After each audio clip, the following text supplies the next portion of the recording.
Hey guys, I am on the page for the solutions lab that you're going to do today. The video that you're watching right now will go right here eventually. But I'm going to walk you through how this lab works and what I want you to do today for the lab. So I'm going to click the link and it will take me to the lab. They call it an exploration in Discovery Education. It gives you an introduction as to what this lab is about. You can read that and then hit continue.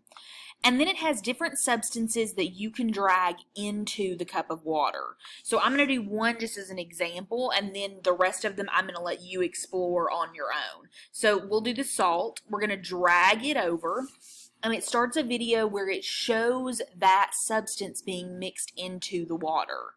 Now, if you watch, it's going to show you what that will look like after they're mixed, and then an explanation comes up that describes that solution. Now, not all of them will be solutions. Some may be mixtures. You'll have to go through each one, but once you've clicked one, watched the video, and read the explanation, you can hit reset, and you can do another thing. You can drag another one over, whether that's food coloring, plastic buttons, sugar, or pebbles. You can drag them over. I do want you to do all 5.